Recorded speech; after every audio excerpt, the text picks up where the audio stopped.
Héloïse Gay de Bélissen, bonjour. Bonjour. Un grand merci d'avoir accepté de nouveau l'invitation de la Fringale culturelle. On s'était vu la toute première fois pour votre premier roman chez Fayard, le roman de Boda, qui au départ, moi je trouvais démarrer carrément tranquillement. On n'entendait pas beaucoup parler, sauf chez nous. Mais bon, on n'a pas l'audience de TF1 encore, ni de la grande librairie.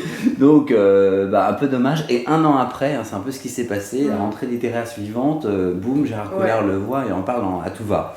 Et là, on se dit, dommage qu'il ne l'ait pas lu au bon moment quand même. Bon, on va pas lui faire ce pic parce que on lui fait pas ce pic-là parce que l'essentiel, c'est exactement d'en parler à un moment donné où ça vaut le coup. Mais comment vous avez réagi à ce moment-là ? J'ai failli saigner du nez de joie. Voilà. Et je me suis dit, je court-circuite la rentrée littéraire. Ça me faisait à la fois rire et à la fois je me disais pour mes... Entre vous et Trey Verler l'année dernière, collègues, secours, quoi. Ouais.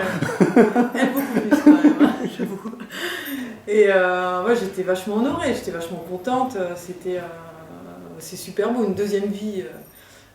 Pour un bouquin, c'est génial. Mais d'une certaine manière, on est d'accord, il n'est jamais trop tard pour parler des livres. Et puis j'aime bien l'idée aussi de sortir des livres un an après pour montrer qu'ils ne sont pas morts au bout de 3 mois. Parce que c'est un peu la triste, c'est un peu triste état des lieux de l'industrie du livre. Ouais. On se voit aujourd'hui pour votre deuxième roman, Les enfants de cœur de l'Amérique.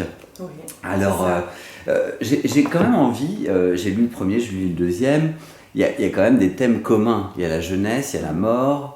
Ouais, il y a entre l'enfance et la jeunesse en fait, c'est vraiment ce qui m'intéresse. Il y avait aussi une errance chez Kurt Cobain qui est aussi dans ses personnages. Ils sont carrément pas dans une errance spatiale mais dans une errance émotionnelle en permanence.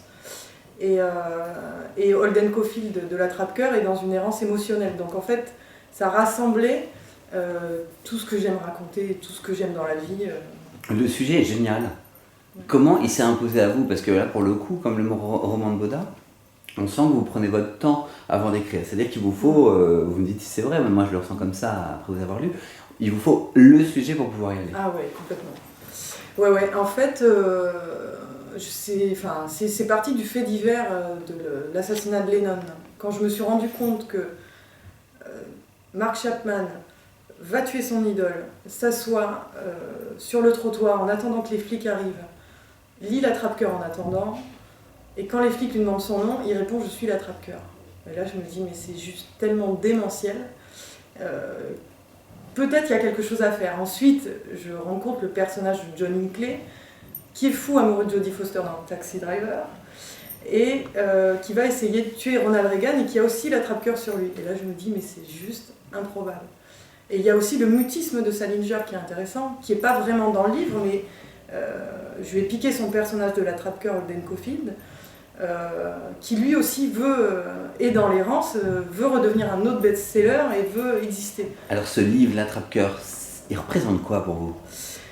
Il représente la jeunesse, pareil, là, entre l'enfance et la jeunesse, une quête identitaire, être paumé dans la vie, pas savoir quoi faire pendant quelques jours, et la folie aussi, parce que Holden Caulfield il est quand même un peu barjot.